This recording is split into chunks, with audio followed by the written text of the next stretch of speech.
All right, here we go. We Black Live back and in full effect on Wednesdays. How you guys doing? This is Narnique Grant, your co-host for Race and Races.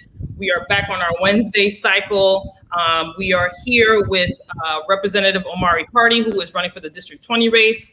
But before we let him start, we're going to let Sandra go ahead and introduce herself. Okay, so I am a former candidate for school board. I am a advocate, really for my people. I am a mom of 5, and really passionate about our people being part of the political process. And so this is why this show was birthed. So I'm going to send it over to my co-host so she can introduce herself, and then we're going to go straight in to speak to Representative Omari Party. Good evening, everyone. My name is Sandra Sheffer. I'm one of the co-hosts of Race and the Races. I'm also the president of the Democratic Women's Club of Greater Broward, but I'm here today in my capacity as a co-host of Race and the Races. I'm a practicing attorney and a professor at a local college, and I just love all things race and politics, and that's why, I'm here doing this. We have the honor, the absolute pleasure tonight to speak to Omari Hardy, who's I think you're probably one of the youngest candidates in the race. So we're here, to talk to him today to see what his vision is for District 20. And it's going to be a wonderful conversation, and just join us. Well, may I? Yes, you may. Go ahead. Right. Well, first off, thank y'all for inviting me on here. So yes, I am Representative Omari Hardy, and I am serving currently in the Florida House of Representatives. I'll just take you back, though. I grew up in Broward. I grew up in Lauderdale Manors. My mom taught at Dillard for many, many years. I have 2 moms. So my mom's partner, my bonus mom, she was also an educator.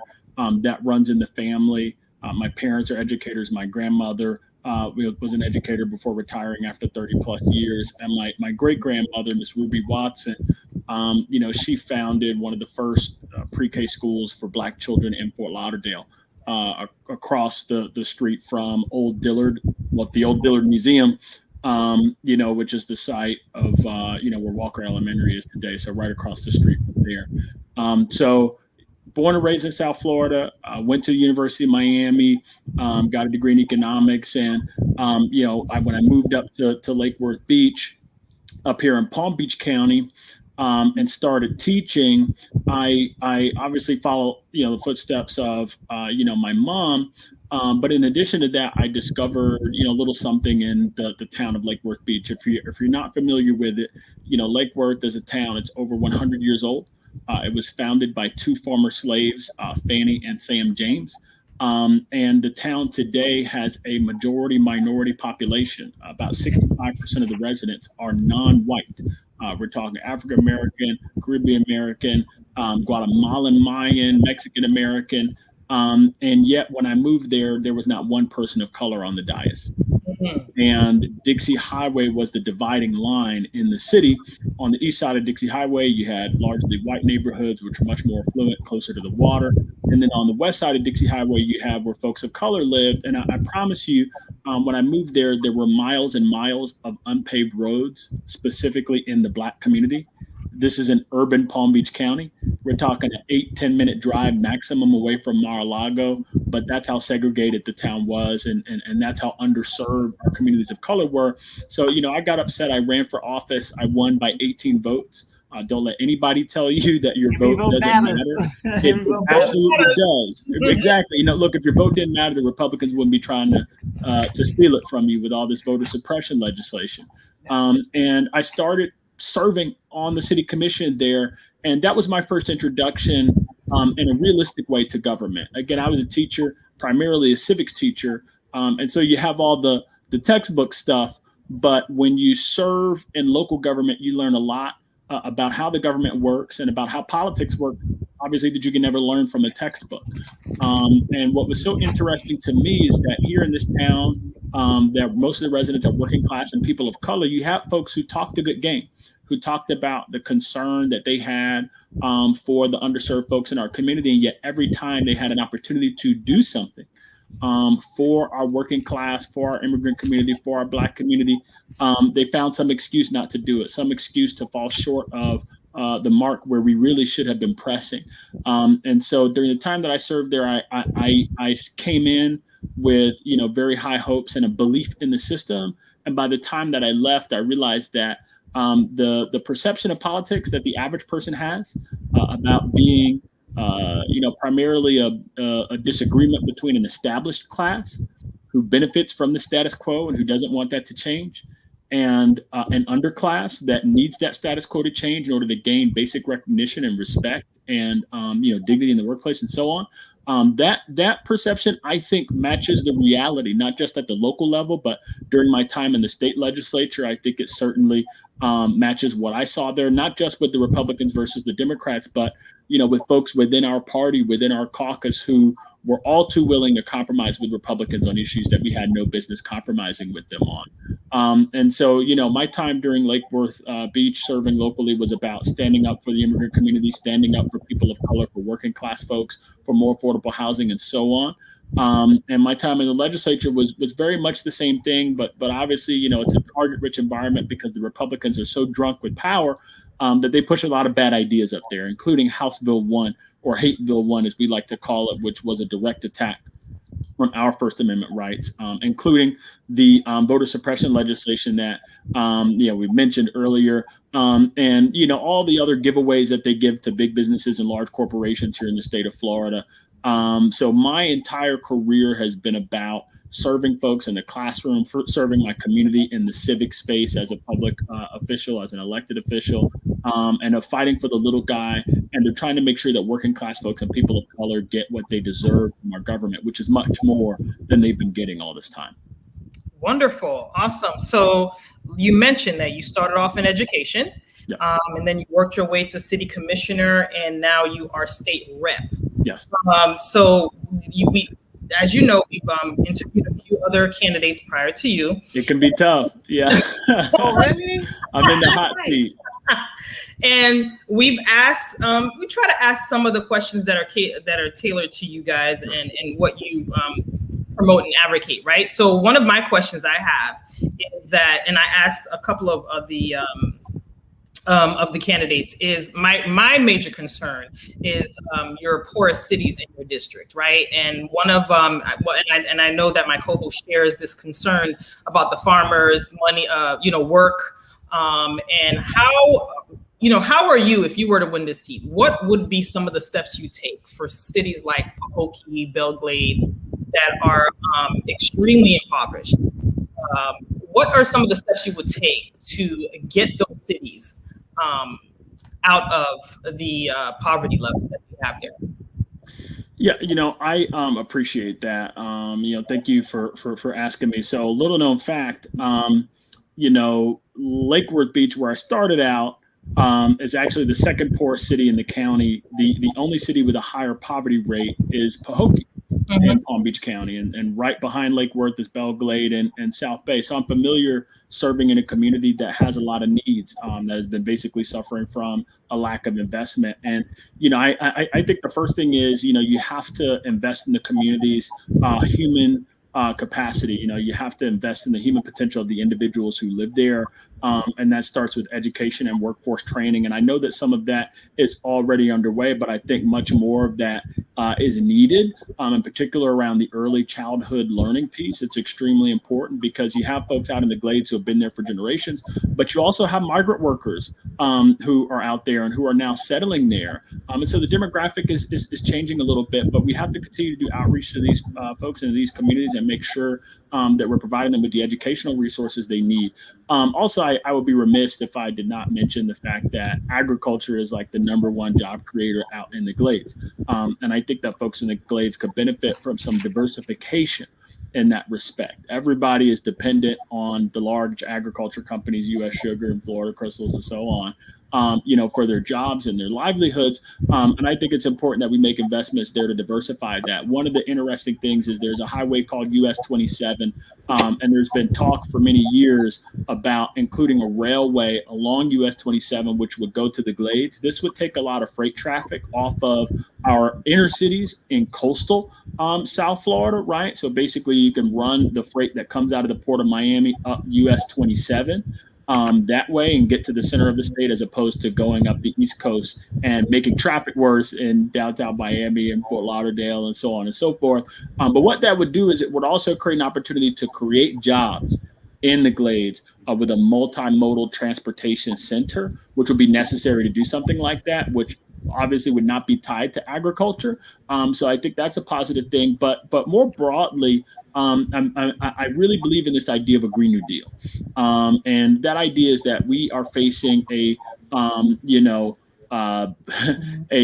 serious existential crisis in climate change. This is a challenge not just to people in South Florida, to Americans, but to the human race, right? And we should not allow this crisis to go to waste. So as we adjust and adapt to climate change and restructure our economy so that we're using energy more efficiently and using clean energy so that we're reversing climate change, as we do all that, we should try to find a way to restructure the economy so that it works around working class people. And in particular, we should do it in a way so that folks who have been traditionally left out, like our rural communities, can get the biggest possible benefit from that. And so we have seen Representative Ocasio-Cortez propose a Green New Deal for public housing. We've seen Representative Cori Bush propose a Green New Deal for cities, which again is all about equity in addressing the climate change crisis. We saw former educator Jamal Bowman introduce a Green New Deal for public schools. I think we need a Green New Deal for the Glades. I think we need a Green New Deal for agriculture that basically uses this opportunity of climate change to figure out how can we lower the emissions of the agricultural sector. And we would be remiss if we didn't mention sugarcane burning as a part of that. But that does these things in a way that can actually obviously keep the jobs that people have there and create additional jobs, right? So one of the things that I would like to do is to add to that complement of legislation by proposing a Green New Deal for agriculture here in the United States that would certainly benefit residents out in the Glades. And again, the role there is to protect the jobs that people have and to build on that economic base and make sure that folks who have been left out traditionally are finally being put first by policy that's coming out of Washington, D.C. Okay. You have another question? Because I have a couple. I'm going to take you back a little bit, though. Okay, yes. So one of the things that when you were doing your introductions, one of the things that you said is that you saw time and time again of folks who were elected, to serve communities. They didn't do something, right? They didn't do something. I want to know what's that something, and what opportunities do you think they've missed in order for them to help communities, migrant communities, poor communities? You said they didn't do something. Yeah. What's that something? Yeah. What opportunities have been missed? Yeah, I will give you 3 examples. One of which I lost on, 2 of which I was able to succeed on, right? So one of the things that I wanted to do in Lake Worth Beach was to provide community IDs for folks in the immigrant community. People who are not familiar with Lake Worth Beach, we have one of the largest Guatemalan Mayan populations in the country. The New York Times actually came to Lake Worth Beach because after folks cross the border, they kind of have to report where they're going. And Lake Worth Beach ended up in like the top 10, along with, major cities in the United States. And again, we're a small town, 7 square miles, 38,000 people officially, right? So someone wanted to figure out, well, what's going on here? We have a huge immigrant community and they're not really represented very well by most of the folks who were serving there, when I was there. And so, working with legal aid, we put this community ID thing on the agenda because, as you may know, undocumented immigrants very often get arrested for stuff that you or I might get a ticket for because they don't have identification. The reason that they don't have identification is because they don't have the documents to go to the state of Florida, like a birth certificate or so on, which, is a part of their legal status. They're undocumented. They don't have a birth certificate here from the United States because this isn't where they were born, right? So legal aid came to us with this community ID program, and, we're sitting on the board with some Republicans. Our mayor's a Republican, and she did not even want to allow us to vote for it. She talked about how she cared about the immigrant community, about how she understands that these folks are victimized by people. They can't open bank accounts. Sometimes they can't get into the gated communities that they need to do the landscaping work and so on and so forth. They get arrested for stuff we get ticketed for, but she would still stop short of even allowing us to vote on this community ID package so that folks can get this kind of thing that can help them live a more normal life in the United States. And so I had to count my votes on the dais at that time and make a motion to override the mayor just to get a vote on that community ID program. And even though we helped create the program. We're one of the 3 cities in Palm Beach County that does it, and that's provided IDs to over 3,000 undocumented immigrants here, likely undocumented immigrants here in Palm Beach County. We still, and when I say we, I mean Lake Worth, refuse to put money on the table to help with this effort, right? So when you talk about talking a good game, saying you support the immigrant community, and then having this huge gap between what you say and what you do, that's what I'm talking about. And it's extremely frustrating because clearly we had the ability to do something, but people make excuses in their own mind for why they have to stop short of what's right for working class folks from marginalized communities. So that's one example. One that I lost. No, I don't want to. Okay, I know you said 3, but I have some follow-up questions on the one. Go ahead. About. So one of the so I want to know, who is it that issues those ID? Is it something that the county issues? Because I don't think you can get the state of Florida to do that. But if you yeah. Okay. Right. Yeah. So it's the Legal Aid Society, and the way that they structure it is really intelligent. Obviously, pretty much any document that, you know, a public employee comes into contact with becomes to some degree a public record, right? So we could not have the city or Palm Beach County government or the other 2 cities that are participating in this program do that, because when undocumented immigrants provide us the kind of compromise documentation that we need to verify that they are who they say they are, they live where they say they live.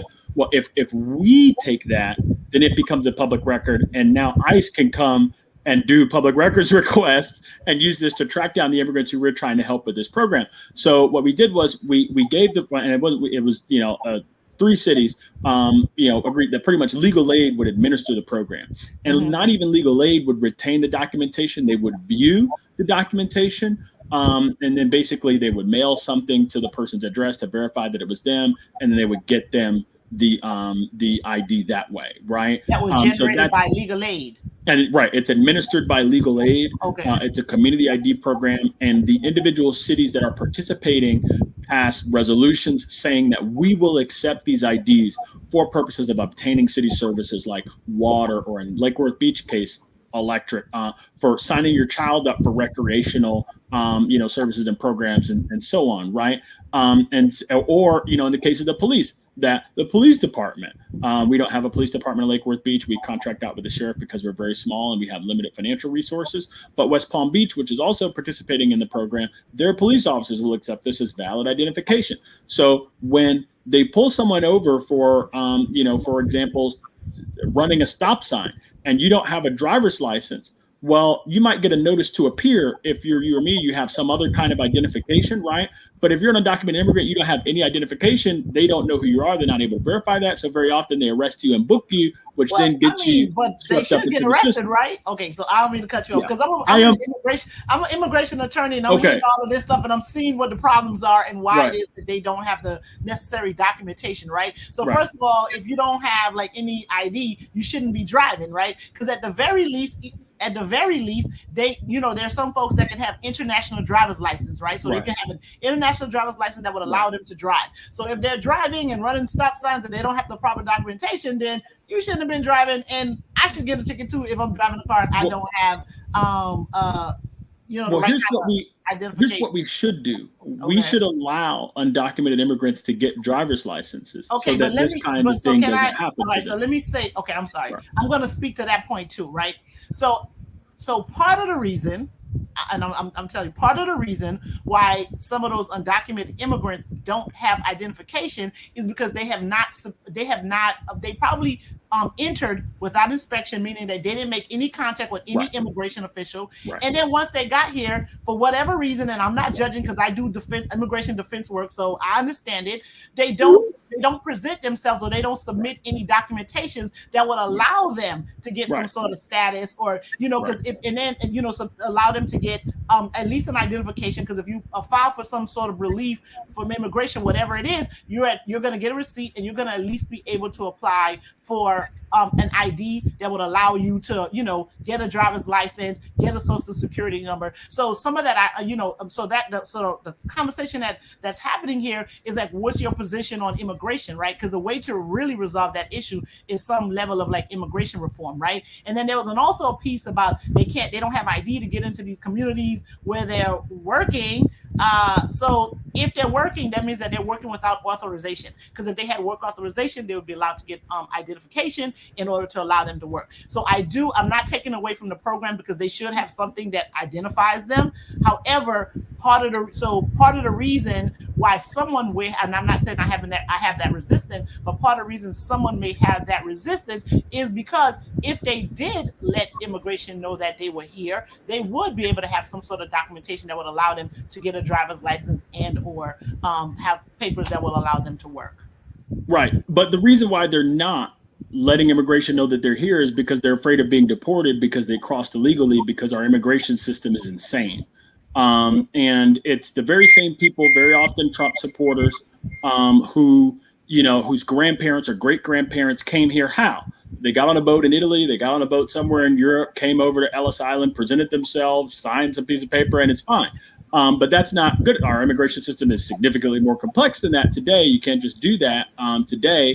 And so it's very, very difficult to immigrate. And also, it's unfortunately a criminal infraction to basically enter the country without, going through the appropriate processes. And I agree with Julian Castro that basically we need to turn that into a civil matter, not a criminal matter. I think one of the themes that you'll see with local government is that people like myself who served in local government before coming into the Florida legislature, we have to deal with problems that are everyday problems, but they're really symptoms of larger systemic issues that we lack the power to address. Yeah, and it's one of the reasons why I'm running for Congress, because we need more systemic solutions to these problems. We shouldn't have the 400 local governments in the state of Florida creating community IDs for undocumented immigrants. We need to rationalize our immigration system to make it easier for folks to immigrate. It's good for America to have an influx of people into this country who are coming here for the same reason that if you are not Black, our parents came here,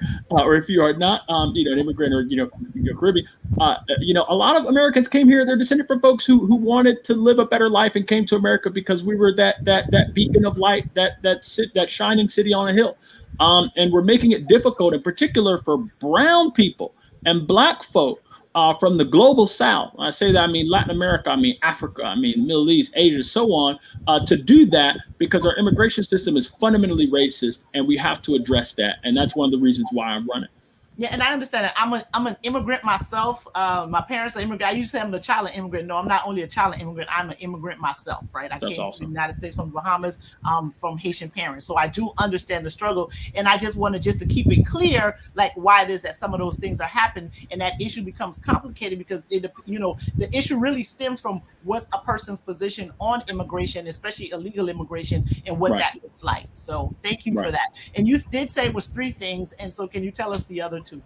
Well, yeah, I'll just be very brief, right? One that I lost. I believe that there's this movement called the Civil Gideon movement, right? And so Gideon versus Wainwright, criminal defendants got the ability to have representation even if they weren't charged with a capital crime, right? Which was the case before, Gideon Wainwright, right? Okay, so the Civil Gideon movement basically says, well, gosh, people are really dealing with important issues in civil court as well. You got issues with child custody. You have issues with evictions and things like that. And we really have a responsibility to poor and working class people who cannot afford to pay hundreds of dollars an hour to an attorney throughout these cases to make sure that they have representation so that their life isn't ruined by how a legal proceeding turns out that may have turned out differently if they simply had access to representation, right? So where I think that is most important and most pressing today is in housing. Over 90% of landlords who are filing to evict people, they come to court with attorneys. And fewer than 15% of the tenants come to court with attorneys. Obviously, that is an unfair playing field. And in particular, when you're dealing with the immigrant community, as is the case in Lake Worth, it's not fair to have someone who went to 3 years of law school, passed the bar, and has experience practicing in a given field of law, going up against a woman whose 12-year-old daughter is translating for her in eviction court. That's not right. That's not fair. And so one of the things that I did was I tried to come up with a program because in Lake Worth, we unfortunately have a lot of absentee slum landlords, and they really abuse their tenants by renting, overpriced, really run down, apartments and stuff to them. And, the proposal that I had was let's find a way to when we find these landlords through the code enforcement process and when we collect their fine, don't have that money go back into the city's general fund. We should segregate that money and then make it available to tenants in the city who are facing eviction so that they can obtain representation through legal aid. That way they don't show up to court without an attorney. That way they have to keep the landlord honest. And that way, hopefully, we can get the landlord into a situation where he's maybe going to mediation instead of pursuing a judgment against the tenant, which stays on your record for a long time. Folks look at that, right? And so, that was something. I had the head housing attorney from Legal Aid there. She waited 2 hours to give that presentation. And as soon as that agenda item came up, my colleague, Scott Maxwell, who is a racist Republican, basically tabled the item before we could even explain it, right? And so that's an example of, again, they say that they really want to help these families. They say that they're for working class people. But every time you have an opportunity to do something, we have to drag you kicking and screaming if we can drag you at all. Now, the good thing is, after that situation in last year with, people's utilities being cut off and me having a fit about that in our city commission meeting, because that was completely and utterly unacceptable that the city was cutting off people's utilities as the pandemic was starting and folks were losing their job. After that, a majority of the council lost their reelection. And so we have a new group of people in there, and they just appropriated $50,000 to fund legal counsel for families facing eviction because it's a new day in the city. And because they recognize that folks should not be kicked out of their homes without having a fair playing field in the court of law. So is that something that the county itself is going to provide counsel, or they're providing that $50,000 to legal aid? Because legal aid charges on a sliding scale. So if a person is able, so is that to fund a position in legal aid, or? Yes, that basically funds like a dedicated attorney for families in Lake Worth that are facing eviction, and legal aid. It's a reimbursable thing, so they reimburse us as they do the work. And again, that idea was unheard of, in Lake Worth before that. But I was the only person on the dais who was a renter who kind of understood that, and also I'd worked for an affordable housing provider, so I kind of understood. What was going on there. And I felt that we should broach that idea. And so it took 2 tries. I wasn't able to accomplish it while I was there, but I was able to lay a groundwork for those who came after me to do that. But again, it just shows the resistance that people have to doing things that would help working class folks in a tangible way. Yeah, and that's part of it. That's why elections matter, and who you give this power to, it absolutely matter who you give the power to, because they're going to make decisions. Maybe it's something that they don't understand or they can't relate to that experience. So you need to have true diversity on these council. And the diversity is not only about color; it's about experience, race, class, gender. Working, all of that. All of that is part of the diversity that's necessary. So I may I talk a little bit about diversity, because there's a pet peeve that I have about diversity. What's the pet peeve? What's the pet peeve? I want to see people who look like me in positions of power, but it has to be more than black faces in high places, right? And I think sometimes we get elected officials who look like us, who have our experiences, but when it comes down to their decision making, they are not really looking out for us. And representation has to go deeper than what the person looks like. It has to go deeper than the descriptions that might attach to that person when you read their biography. We really have to realize that we have a class problem in America, and it spans racial categories, it spans gender categories.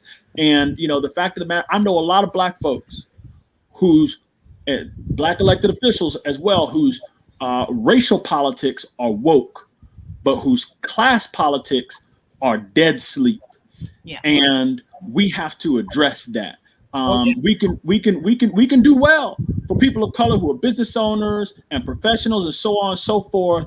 But if you are not as focused on the lady who's clocking in every day at Burger King, who's making below the minimum wage, or who's making a minimum wage that should be higher, who doesn't have health care, who doesn't have child care, who can't find adequate early childhood learning for her young children, right? Like that is where our focus needs to be on the Black masses of people who are struggling against a system that has basically allowed massive wealth inequality. We have a climate crisis that is caused by people who are getting wealthy off of fossil fuels and things like that. We need to address those issues. As the representation, we have to go deeper than just skin color, gender, race, so on, so on. Ideology is all of it too. It's got to be about it. Ideology is a big part of it. Absolutely. All right, you can go with the next questions. I have a couple, but I'll go ahead. No, you go ahead with one of yours, because I have one that's concerning gun violence, and I want to know if your gun violence, that's one of your tiers on your website. Does this gun violence talk more? Is it a general look at gun violence, or is it one looking at our communities? I mean, so, gun violence is a multifaceted problem. There's a, it's not a laughing topic. They have a Second Amendment right to bear arms. Yeah, but look, it's not a funny topic, but I'm thinking about a stand-up skit that J. Anthony Brown did about 15 years ago. Talking about, white parents not knowing what their kids are up to. Like, oh my gosh, he's building a bomb and his dad had no idea, right? And, I couldn't make a sandwich in my mom's house without permission. But, we don't have in our community the kinds of mass shootings, for example, that we have seen occur throughout the country that are tragic. They make the national news. They capture the attention of the entire country because of how horrific and intense and concentrated the violence is, right? When you lose nearly 20 people in Parkland, when you lose 50 people in Pulse, when you lose 14 people at that church in Texas, when you lose folks at that church in Charlotte, which was perpetrated by a white supremacist, that captivates the nation attention because the violence and the tragedy is so concentrated. But in America, we have a mass shooting in the Black community every single day. 26 Black people are dying from gun violence every single day. And the root causes of that are different from the mass shootings that we see that have happened, unfortunately, twice in the state of Florida, right? And so what I really firmly believe is that we have to treat gun violence like a public health crisis, because that is exactly what it is. We have people suffering from mental illness who don't have access to health care. They need that. We have people who are engaged in activities that we have made to be underground activities by, prosecuting this war on drugs and making, what really would be entrepreneurs be basically criminals, right? So now we've got a whole black market and stuff and all the violence that comes with that. And, it's very funny. We're going through a pandemic, but violence in the Black community with respect to gun violence looks a lot like a communicable disease, because someone is getting killed. And next thing you know, the violence multiplies. Why? Because that person's family members want to seek retribution, or their friends or their cohorts want to seek retribution. And really what we need is to treat that almost like a test and trace situation, which is what they did in Chicago when they were wrapping their hands around this crisis. When they were actually making some leeway, they hired violence interrupters, right? These were people who had credibility out on the streets, who had lived that life, and who knew everybody, right? And who, when a shooting occurred, they were able to get to the bottom of it. Okay, who did it? And they were able to approach the parties and mediate before the violence multiplied, right? So that's a solution that's not going to stop a pulse. Yeah, and that sounds like something that's dealing with a symptom, right? That sounds like that solution. And I'm not saying it's not important. Sure. Maybe you got to attack it on all different levels. Yes, but when you you're getting the violence interrupters, you're dealing with the symptom, right? Yes. Like, let's get to the root of this problem and really do some stuff that's going to make a difference. Well, the root of the problem is that we're prosecuting a war on drugs that is turning what should be a legal business activity into an underground illegal activity. And so we are allowing gangs and all these things to proliferate because that's the only way to engage, for example, in cannabis commerce and so on in states that have not legalized recreational marijuana. And we are creating the kind of criminal activity that we don't want to have. The root problem is us criminalizing the use, possession, and distribution of drugs, when we really should be providing healthcare to people who are addicted to substances, who have a substance use disorder, and legalizing medical and recreational marijuana, and doing so in a way that will allow small business owners to participate in that kind of business or industry or environment. Right now in the state of Florida, it costs millions of dollars to get a permit to be a licensed operator for medical marijuana. And we don't have any black licensees either. And they require you also to be vertically integrated. So you can't just do what many small business owners do, sign a lease, open up a storefront, get product, get inventory, market that to your community. You can't do that. You have to own the farm. Well, you don't have to own the farm, but you have to operate the farm, you have to operate the distribution network, and you have to operate the retail network. No small business person is going to be able to do that, right? And so that, when I look at a lot of gun violence in the Black community, a lot of that goes right to the war on drugs. So yes, violence interruption, that is addressing a symptom. The root cause is addressing the war on drugs, which is functioned primarily as a perpetual stimulus program for law enforcement. That's really all it is. Yeah. So there's some shift on that too, because there's some shift on, because I think right now the pharmaceutical companies are the real drug dealers that are in the community. What's happening is that people are on like drugs that are more addictive, and so crimes are, and then they're making it harder for the people to get those drugs, and then that's causing a crime. Like in the late 80s, early 90s, maybe some parts of 2000, yes, it was truly the dope boys, and that's the reason for the gun violence. Now, no, I think it's the pharmaceutical companies that got people hooked on Percocet, Oxy, all of these things, and then there's violence that's coming as a result of that, right? And so I think it's a little bit of shift, and then I don't know too many marijuana smokers that are violent and that's going around shooting folks. Well, so I don't like to make that connection between the gun violence. It's the dealers. Marijuana. It's the dealers who have a turf, who have a business they want to protect. And this is not an above board licensed business where even with the dealers, I'm not going to say this the marijuana dealers that's doing that, but that's just my little thing. You know what I mean? Right. Well, look, you can't condone none of that behavior. So I don't begrudge anybody. If you're addicted to substances, then you need to seek medical treatment. Unfortunately, we have nearly 30 million people in America who don't have any health care. So that's a problem. But with respect to the marijuana dealers outside of a college campus, ain't no dope dealer selling just marijuana, right? You're selling the other stuff as well. And in Lake Worth Beach, we had a huge problem with that. We had 10 overdoses in one day in 2016 in Palm Beach County, and the medical examiner put out a tweet saying, "Look, there's something bad out on the streets right now. Like, don't go get it." And again, it is a medical disorder. It is an addiction, right? And so what did people do? They actually flocked to Lake Worth to get what folks were dying from because they knew it was strong, right? So I agree, we got to address the systemic issues that are creating this underground crime, and that starts with decriminalization. Yeah, absolutely. Yeah. I agree with that too. And I know in Broward County, they had an issue with this drug called Flocka. That people would, it was just, and even, the state attorney, the police, they're like, listen, you come with we will put you in rehab because this one is just that bad. Right. So there was a time where that was a particular issue. And I guess even the drug addicts were like, Flocka's too much.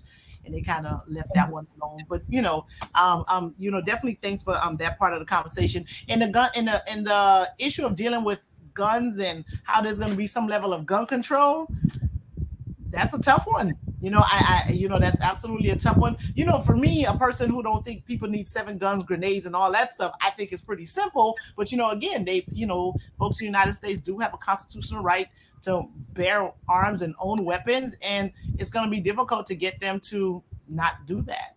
Well, women have a constitutional right to choose, but we've seen how the Supreme Court has treated that. And so I think legislators need to take the same leeway with that Second Amendment right that Republican legislators have, unfortunately, with the woman's constitutional right to choose. And so one thing that I think we could do is, we need to put a pretty hefty tax on guns and ammunition to increase the cost of purchasing and owning a firearm. And by the way, that would filter down to the street level, right? If you increase the tax on a product that there's also a black market for, the black market is going to feel that as well. And there's look, my degree is economics. So, we used to say you tax something, you get less of it. But there's a great stand up by Chris Rock where he says, look, we don't need gun control. We need bullet control. We need bullets to be $5,000. Right. So that way, I guarantee you there won't be no innocent bystanders. I guarantee, folks are going to have to call Susie Orman and consult with their accountant before they go figure out if they can afford to kill somebody today. And that's somewhat comical. But the fact of the matter is, if you make it costly for someone to kill another person, there will be fewer shootings, period, point blank. Ask your question, co-host, because I have one question. No, go ahead. So your one of your opponents talked about UBI, And I want to know what your thoughts are on it. Do you agree? Do you disagree? And if you do agree, what would be your plan if you have one? And if you disagree, why? Yeah, I appreciate you for asking me that question. So if we go back to the start of the pandemic and Congress's response to that, before the American Rescue Plan, Congress and the executive branch basically authorized about $4.5 trillion of spending. With that money, we could have given every adult American in the country $2,025 for about 8 or 9 months consecutively, right? Which I think would have done a lot of good, because what would you have been doing? Paying people to stay home. Instead, we created extremely complicated mechanisms to get that money out into the economy, one of which I'm not fond of, which is PPP. The point of PPP supposedly was to keep people employed, keep businesses open, keep their expenses paid, like rent and utilities and so on. But there was a simpler mechanism to do that, right? If you want to make sure that working class people have money in their pockets, give it to them directly. And if you want to make sure that businesses can pay their rent and pay their utilities, why should we have a program for them that is any different than the rental assistance and utility assistance that working class people have, that the government seems to mess up and make it difficult to access anytime working class people need it? But I'm not joking about that. I'm very serious, right? So instead of these incredibly wasteful programs that pass money through businesses, that pass money through big banks, that pass money through large corporations, and basically give them free equity. That's basically what it was. Yeah. It was. And you said pass through. I don't think it left the businesses. No, but yes, exactly. It's not like they got it and they kind of held on to it. They sure did. Right. Soon. Right. We're gonna see what they did. It was just like when they bailed out the banks, right? Like no. Look, they all started building buildings instead of renting. They started no banks rent anymore. So I just want to be really clear about something. Okay. The bank bailouts, as bad as they were not as bad from the perspective of the American taxpayer and what we got in return for those dollars. They were not as bad as PPP. Why was that? How did the bank bailouts work? We didn't just hand money to banks. We bought a stake in their business. We bought preferred shares. We bought common equity. And the American government made over $100 billion off of the bank and auto bailouts, because we own shares of Citibank. We own preferred equity in Goldman Sachs. What was PPP? We literally gave business owners, large and small, empathize with the small business owners. I don't empathize with the Los Angeles Lakers that took PPP money. I don't empathize with Ruth's Chris and with millionaire business owners who basically took the government's money.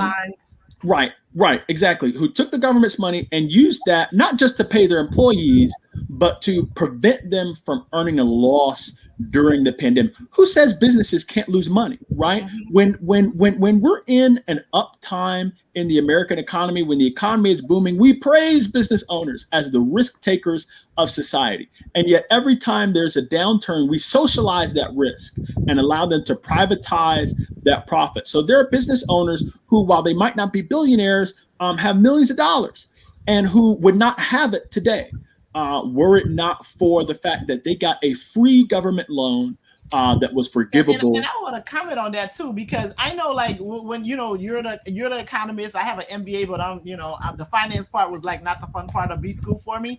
But they always tell us, like, make sure you have 6 months of savings, right, in case there's an emergency, right? So these folks didn't. It sounded like they didn't have not 1 month of savings, right? Because 2 months in, they were all getting all this type of money. I'm like, so you're asking regular folk that got to go to work to get their money to make sure they have 6 months of savings. Right. But these businesses weren't required to have like any of that. They were just like, it was like, it's rough today. People not coming outside. We need money, and then they got it. So it's interesting how it's okay for the business, but like you said, it's not good for the regular American who truly would have benefited from some sort of assistance like that. And as we can see from all these PPP loans, and so many people now are being charged with fraudulent applications, we see how that wasn't thought out fairly well. So you are for UBI or you're against it? I am for universal basic income.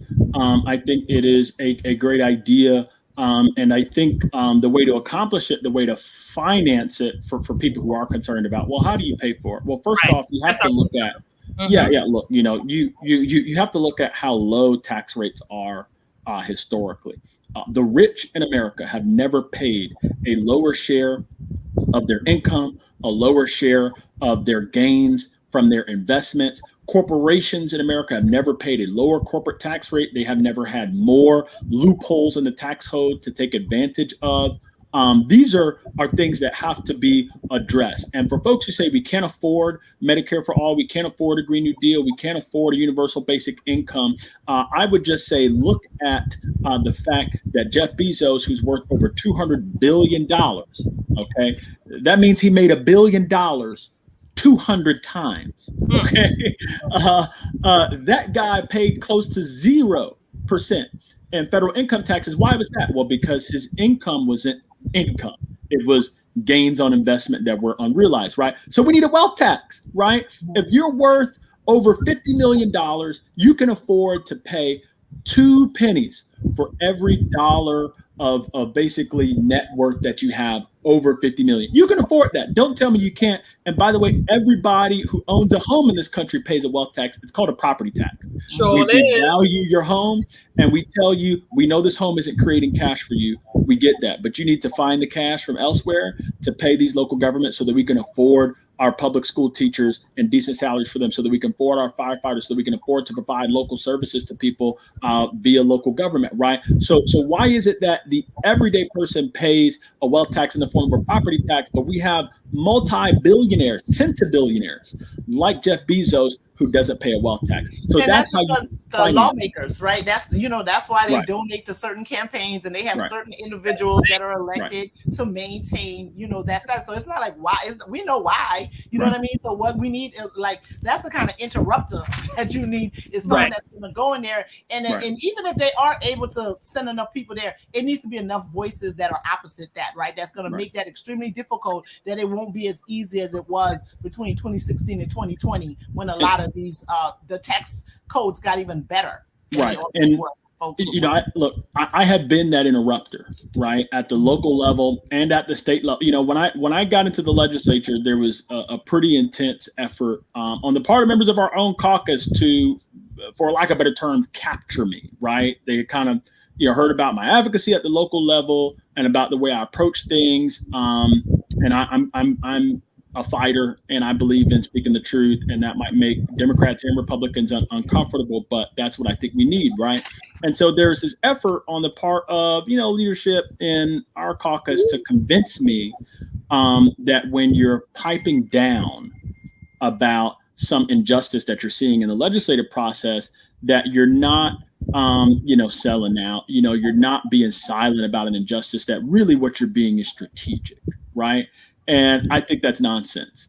And I think that the proof is in the pudding. We wouldn't be down 78-42 in terms of seats held by Republicans in the Florida House versus seats held by Democrats if we were really all that strategic.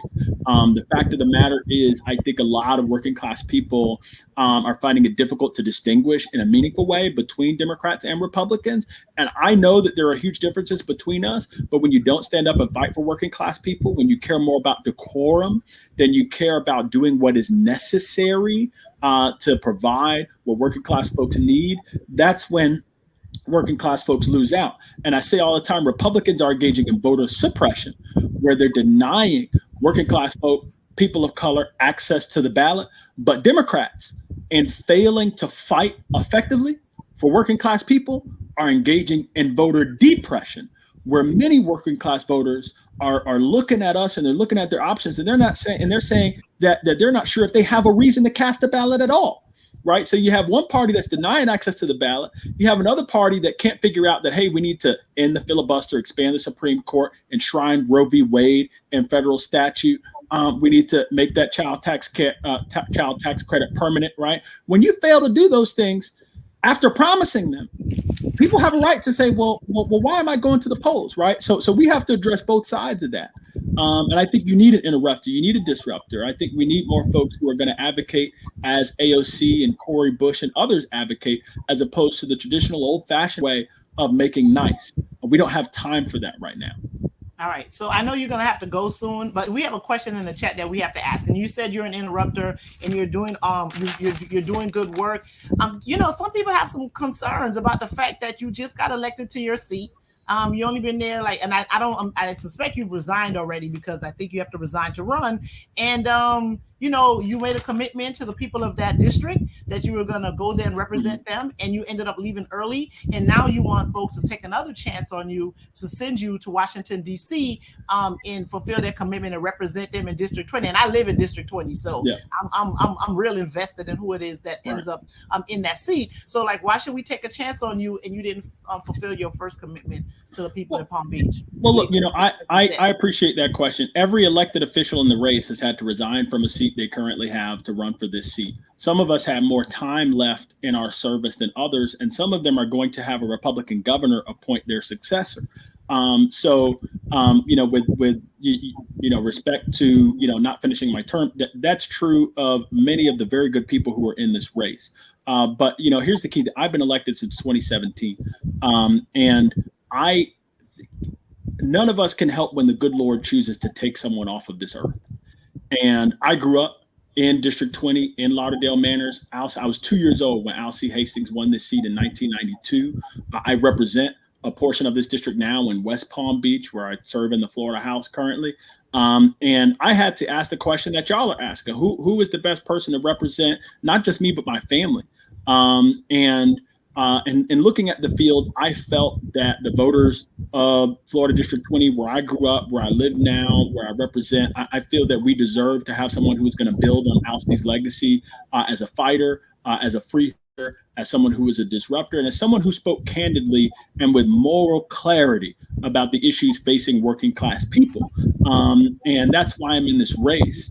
And I get that some folks don't want to talk about the issues, and who don't want to really get down to brass tacks about how they're going to help working class people. Maybe want to mention the fact that I'm young, or the fact that this happened shortly after my term in the Florida House started. But at the end of the day, democracy is about voters having options to choose and then making that choice. So I'm going to go out campaign. We're going to talk about issues. We're going to talk about what we're going to do for working class people and how we're going to change America so that it works better for people of color, for marginalized communities. And we're going to let the rest of the chips fall wherever they may. All right. So focus on the issues, not the time that you spent as a representative. I think the issues are what matter most. But, if you're going to focus on my time as a representative, look at the work that I've done. I have, had the fortune of serving people who have trusted me. I have worked really, really hard to give working class people a voice. And so if you want to talk about the time that I've spent in office, you have a plethora of examples of where I put it on the line, taking political risks, risk really my political career to do what was right, no matter what the consequences. So there's another question about can you give an example of where you had to work across the aisle to get someone of the other party to agree on some issue or legislation or policy that you were putting forward? Yeah, no, look, I'll give you two quick examples. One, I worked with Representative Wyman Duggan to pass House Bill 487, which was a bill that put more power in our local governments and basically allowed them to make planning decisions for their communities without having to ask, bureaucrats in a remote capital like Tallahassee for permission about how to do that. Reached across the aisle. We passed that legislation in my first year. Also, in addition to that, it's very difficult for a freshman Democrat to get appropriations out of the budget. But I believe I got what is the largest single appropriation of any freshman Democrat, in the caucus, which was $1 million for the public safety complex at Riviera Beach for our firefighters and police officers. You don't get that without being able to work across the aisle. In addition to that, I'll tell you this: Republicans, they might be annoyed by me. But the fact of the matter is, when you bring issues up in committee that they know are going to be problems for them, they have to address it. And I did that with the voter suppression bill. I was on the last committee that voter suppression bill came to. And I don't know if you recall, but the original version of that bill would have required, if you hand your ballot to somebody to drop off at the drop box, it would have required you to print out and sign an affidavit specifying that that is the person who gets to drop off your ballot. And then that person would have had to carry an ID to the drop box, and the drop box would have to be manned, and that person would have to check their ID and make sure that that's their person. And then if they didn't have an ID, or if they didn't have the affidavit, your ballot would not be accepted, right? And so in committee, a lot of people say, oh, you're really upset the Republicans, you don't work well with them. I gave Blaze Ngolia, the representative who was carrying that bill, I gave him hell for a period of time during questioning, and said, why is it that we should basically be canceling people's ballots because of who brought the ballot to the ballot box? And they recognized that that was going to be a problem. And when they brought that bill to the floor, that provision was not in it. And he noted that on the floor of the House, right? And so there are a lot of folks who are going to say, oh, he doesn't work well with Republicans.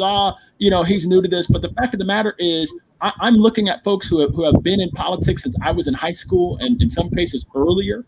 And it's not as if they have this tremendously long resume of changing and transforming the communities where I grew up and so on. And it's my belief that if this is going to be about issues, it should be about issues, and it shouldn't be about style. And what I see is people making stylistic, kind of criticisms and couching them as issues about can you reach across the aisle and so on and so forth. The proof is in the pudding, and my record on that is very clear. All right. Yeah, So everyone who started, they started with probably very little experience. So and my final thing, so we gotta let you go, is I'm a little bit concerned, Rep. I'm concerned that there's so many people running and there's so many seats that are going to be vacant, and we already have no numbers. So are you concerned about that? I know you have to resign to run. I know your seat's going to be open. And the other thing too is representation matters. And I know you mentioned about, not all Black people need to be in high places, but I do believe that Black people need to have seats. We need to have seats. We need to have people at the table. So are you concerned that there's so many of you guys running in this district, and a lot of you guys are we're losing really. Half the field, I think, had to resign to run. I think almost half of the Democratic field.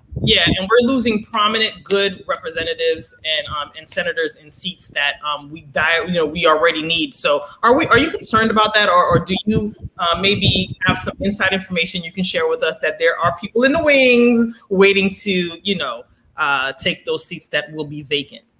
Yeah, look, I am concerned about that, but we had a conversation about symptoms versus systems. Mm-hmm. And the systemic issue behind all of this is the fact that every poor and working class Black person in Broward and Palm Beach counties, we've been drawn into a single district.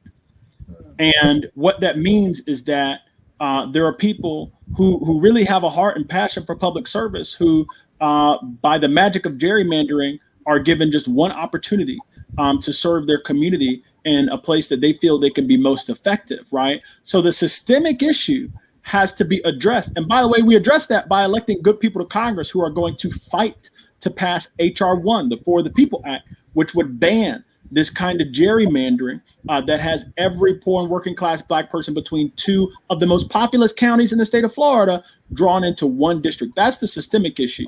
Now, as far as the symptoms, of course, folks are, resigning to, run for this seat. I believe that we have a deep, bench of Black leaders, in all of our communities in Palm Beach County. That's where we all came from.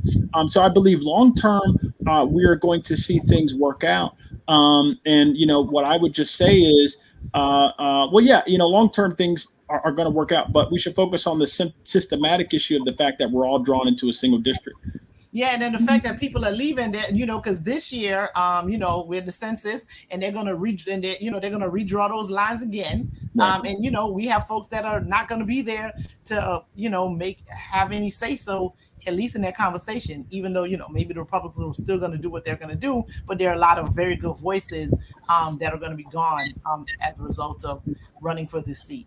Well, as I plug in my laptop, which was about to die on me, I'll just say this: the people of color, and this is just the unfortunate truth, the people of color who tend to make it onto the redistricting committees tend to be folks who the Republicans have, because the Republican Speaker of the House chooses all the committee assignments, right? So those folks who make it onto the redistricting committees very often are chosen by Republicans because they know there are going to be aiders and abettors in helping the Republicans achieve their agenda, and to help them gerrymander. A lot of people don't realize this issue that we're facing with gerrymandering goes back to 1992, when a certain congresswoman who is no longer a member of Congress from the Jacksonville area was offered a seat if she would help Republicans, gerrymander these districts to give them somewhat of an advantage.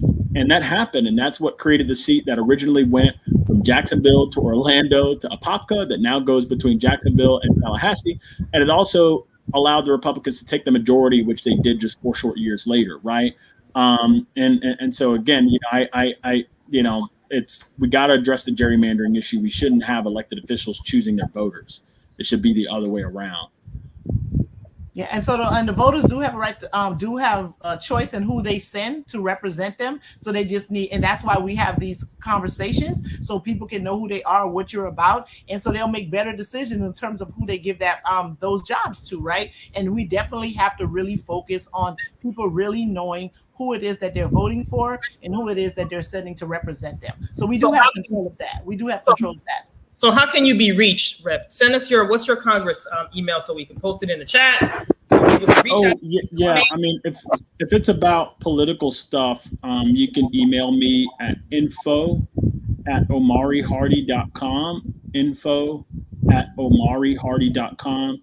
And if it's about state legislative matters, or you need help with state benefits or anything like that, email me in my office, omari.hardy@myfloridahouse.gov. We're very happy to help you out with stuff like that. It doesn't matter what district you're from or what have you. We've helped folks in Miami with unemployment and with getting business licenses and things like that.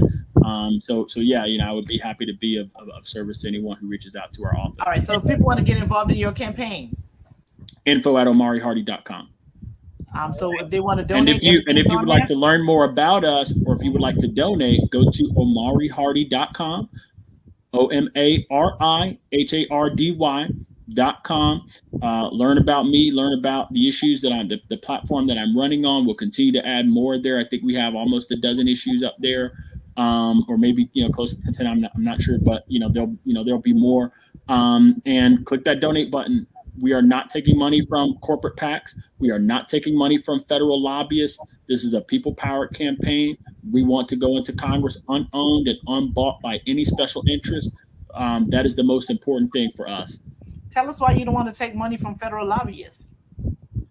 Oh, because federal lobbyists are trying to influence you to pass policies that their clients want you to pass. And so, when you take money from a lobbyist, they expect you to pick up that phone a little more quickly. And that's something that, by the way, people underestimate that at the state level.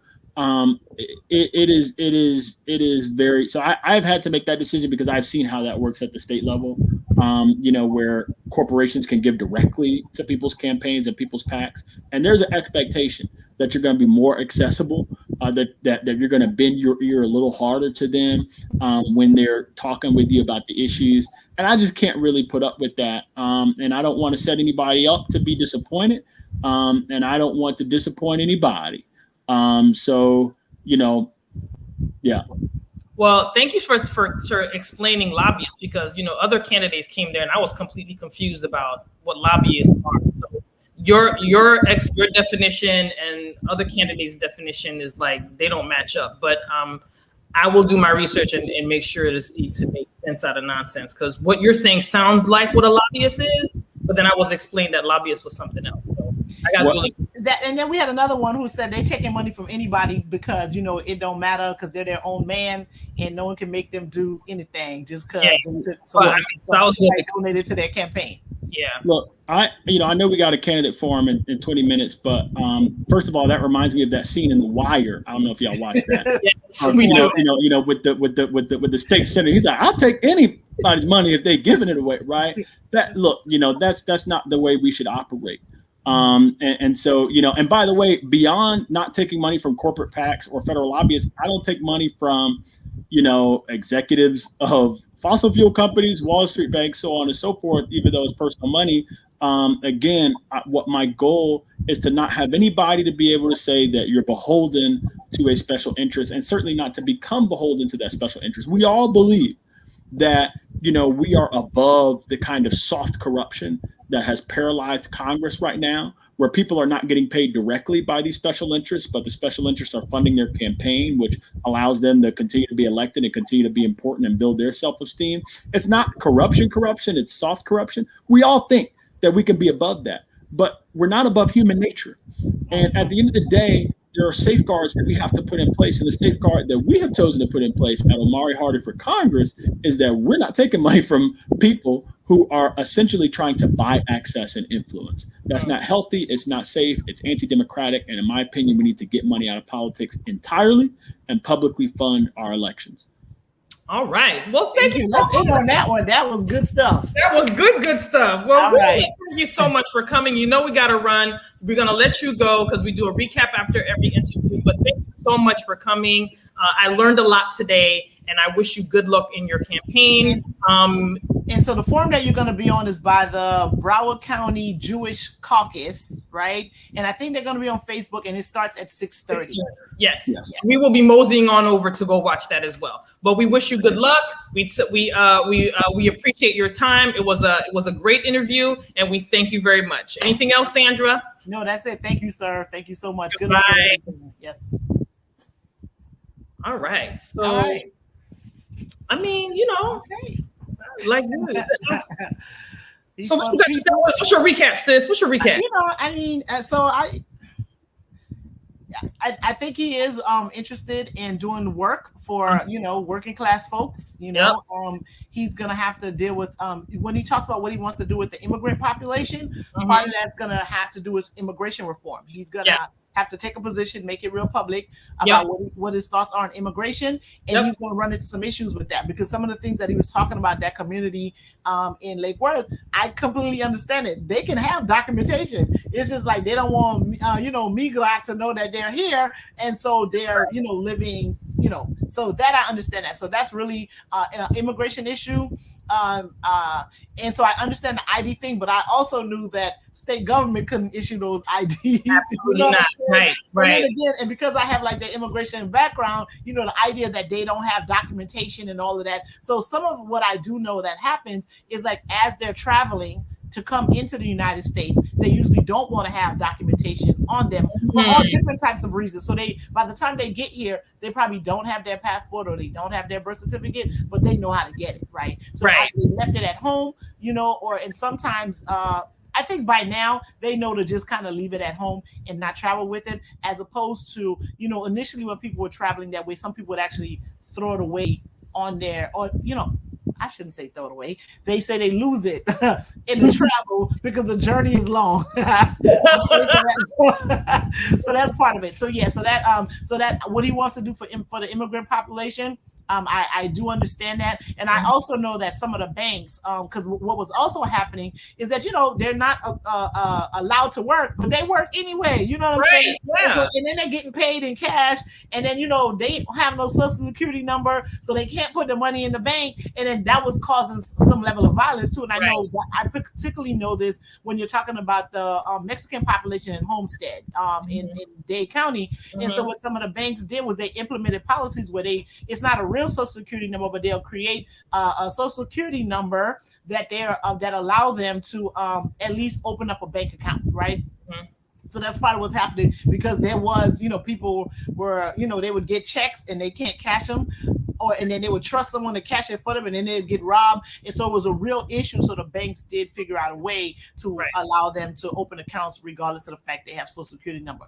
And then the other point I want to make to that is social security also now issues numbers, but on the card it says that the person is not allowed to work unless they have work authorization. So there are ways for folks, undocumented folks, to get a social security number in order for them to conduct, business, without them actually having a number that allows them to work. So there are there's some on the federal level things were done to address that particular issue. Yeah. So I particularly like him talking about the how the UBI, because I think that's a very important thing, and I the last few candidates we spoke to for the most part, it seems that there is some sort of consensus that UBI is needed, right? And I think that where they differ is how it's going to be funded. I agree with him. And when he mentioned about the $4 trillion and that, people could have gotten, every adult American got $2,000 something consecutively for a certain amount of months or whatever. And that would have made a difference. I think that would have really helped with the pandemic. That would have been a real difference. But he didn't say that he had any plans for it. What he said was that he liked it, he agreed with it, and then he think that it was something that should be done. So he didn't really kind of, say if he had any plans for it.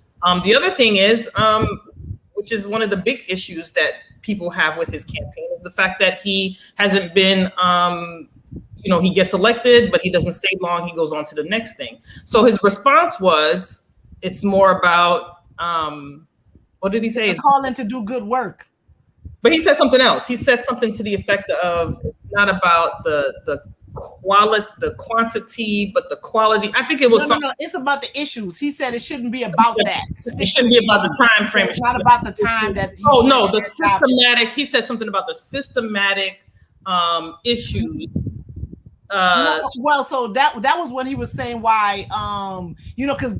So that was okay. So what I think he was trying to say was that the reason why there's so many people running for this particular seat is because the way they've set it up is that almost all of Black people live in District 20, like all the working class Black people, whoever. Most of the Black people in Broward and Palm Beach County live in that district, and so that's why you have so many people trying to run for this seat, because this is an opportunity, right? So he said so the reason why you have like 11 Democrats and all these people running now is because it's the fault of the folks who designed the map and put all of the Black people in this one district. Had we been sprinkled, maybe all throughout the county or the state, then it wouldn't be so many people running for one particular seat. Because I think what he also understands is that the person who wins now most likely will continue to win, short of them doing something ridiculous, right? Or them deciding that they no longer want the gig and they want to maybe run for a Senate seat or take on another position. So I think that's why people are saying, you know what, I need to do it now, because if this is the gig you want, this is the time to try to get it, because if you get it now, the chances of you continuing to win is a lot higher than trying to run against somebody else. So I think that was part of the thought process, and that's how I understood the response that he gave, right? Okay. But sometimes we criticize folks who say, don't worry about that, let's stick to the issue, because it's like they don't want to talk about it because the talking about it is not good for them, right? And I don't want to go and say that that's what he did, but oftentimes when I hear those kind of responses, to me it's like, okay, let's not talk about that, let's stick to the issues, because the conversation is not a comfortable one for you or not a good one for you. So, but overall, I mean, I like his, what it is that he's saying that he wants to do for Me too. I do. Class folks. He's all about the people. He said everybody shooting their shot. That's what it is. You gotta. Hey. Yep. Everybody's and listen, like you say, we ain't dream killers out here. So you want to shoot your shot. You know what I'm saying? He did talk a good game. He did talk about working class people. He did talk about not taking money from lobbyists and special interests. I thought that was very important that he made that distinction. And I appreciated him, breaking down that information, because I was, I'm learning, about lobbyists, and I know that I learned from you too about what lobbyists do and what he usually not we the people. Yeah, and what he was saying, we the people. Yeah, so his explanation aligns with what you explained to me, what lobbyists were, and so I because of that, I don't really like lobbyists per se, because it's more for corporations and businesses rather than the people. So I appreciated that part. He appears to be someone who really wants to do work for the people. And I appreciated that. I appreciate him asking the questions that Stephanie had in terms of what have you done, what are you doing, because it's important. People need to understand that this person, whoever gets that will work, across party lines. It seems like he has a little friction with the Republicans, but I think some friction is good friction. It needs to be, especially this group of Republicans. It needs to be friction. Yes, You yeah, know? I agree. Like, no, we fighting.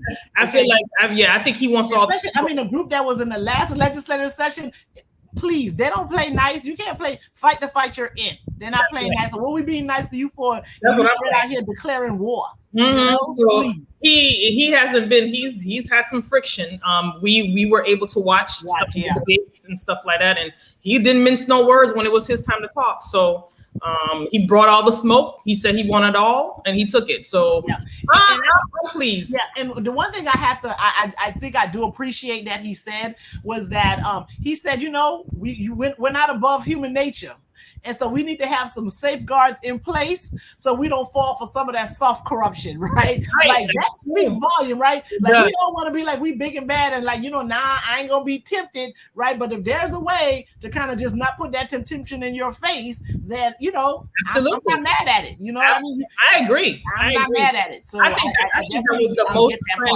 I think that this was the most transparent, in my opinion, interview we had thus far. I know he kind of it seemed like he wanted to skirt away about the time frame he's been in office for, you know, his seats. But other than that, it's understandable. And I get it. But other than that, I think he did pretty good.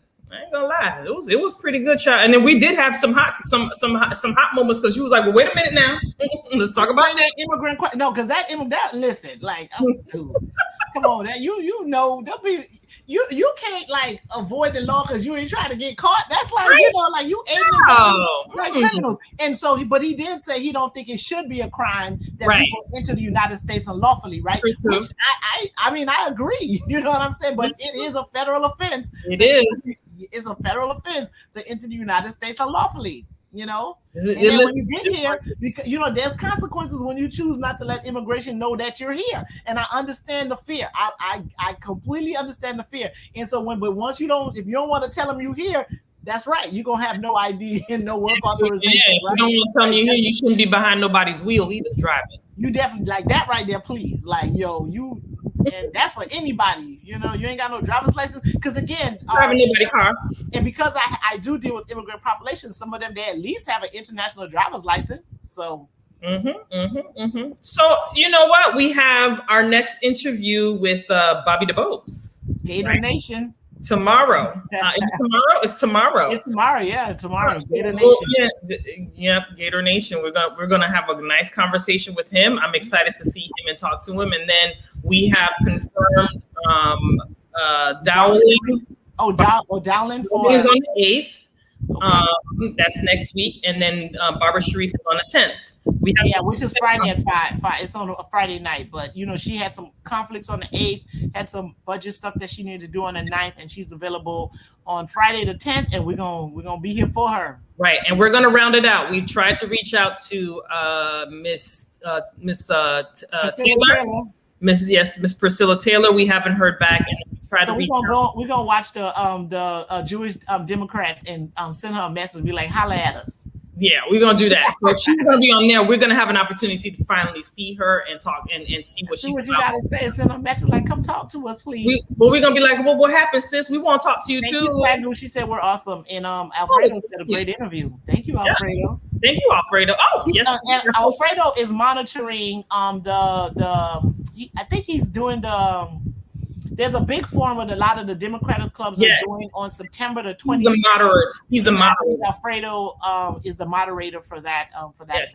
And Alfredo is the president of the Dolphin Democrats. Yes. So he will be moderating listen. That's going to be a big one because I think a lot of the clubs are involved in that one, and that's probably the most well-attended event. Absolutely. On all right, so we're going to mosey on over to the Jewish caucus. Broward Democratic Jewish Caucus. The Broward Democrat. Is it Broward or just the Jewish Caucus? It's Broward. Oh, okay, it's Broward. Okay.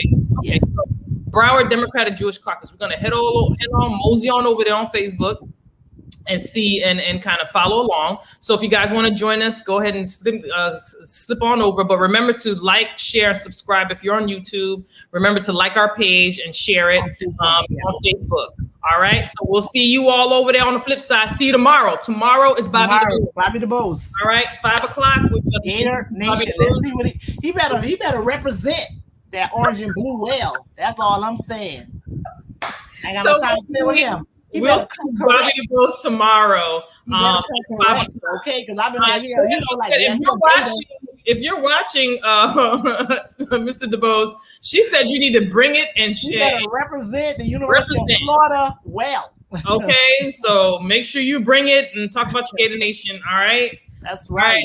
So we'll see you all tomorrow at 5, and head over to the Broward Jewish Caucus on Facebook. You can find them and see the candidate form. All 11 candidates will be there tonight. Okay. All right, everyone.